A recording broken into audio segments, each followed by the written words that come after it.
Hi guys, so today I'm going to be talking about the civil rights movement. So let's get started. So first off, the civil rights movement basically started off with like a major part, which was the Jim Crow laws. They're a type of segregation, which is de jure segregation. It is segregation by law, and after this was outlawed. There's another type of segregation that continued on, which is de facto segregation, which was in public places such as transportation, housing, school, and restaurants. So, some important court cases throughout the civil rights movement were, first of all, Dred Scott. This was like the first case that sort of like highlighted what African Americans, like what their treatment was prior to the civil rights movement. So, this was in 1857, and this court case basically stated that African Americans were inferior to white people and that they could not be American citizens. And then around like 40 years later, there was Plessy v. Ferguson, which was, it stated that segregation was legal as long as both races were provided with equal accommodations. So this was also known as the separate but equal doctrine. And then there was the Brown v. Board of Ed. Um, this was around like over 50 years later, and this basically overturned Plessy v. Ferguson, and it stated that separate was not equal because in many cases, African Americans were still not given equal accommodations.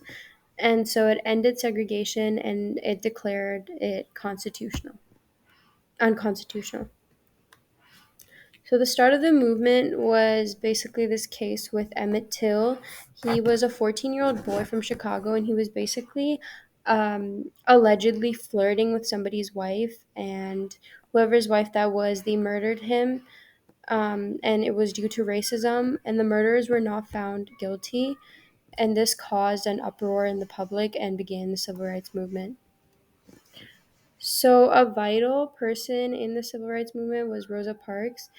So, she worked with the NAACP, and there was this one time where she refused to give up her seat to a white man, and this led to the Montgomery bus boycott because they refused to be separated. They basically wanted to sit anywhere they wanted on the bus, which obviously it's unfair that they had to be in a specific area and they didn't have freedom to sit wherever they wanted to. So basically African Americans for 381 days they refused to ride the bus and they walked to their destination, and this was all due to segregation, and then in the end it resulted in integration, which was good.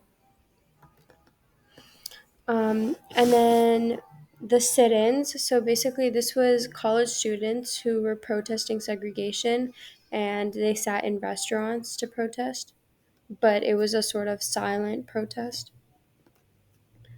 The 24th Amendment, this basically banned poll taxes, which was a method used to disenfranchise African Americans because most African Americans back then were treated as slaves, and basically they did not have enough money, and this basically like charging them to vote was a way to get them to not vote because they didn't have money to pay for the taxes that were needed in order to vote.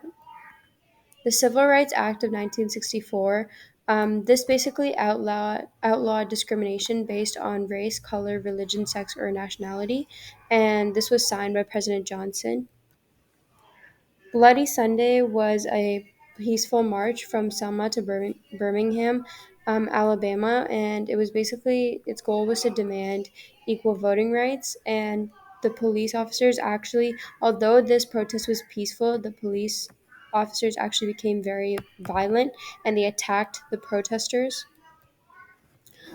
The Voting Rights Act of 1965 basically it banned literacy tests, which were tests that were required in order to vote, and it got rid of voting discrimination. And this was signed by President Johnson. And that's all basically. These are like the more important parts. Obviously, there were many important aspects of the civil rights movement, but these are sort of the key points in the entire movement. So I hope you guys learned something. Thank you for watching.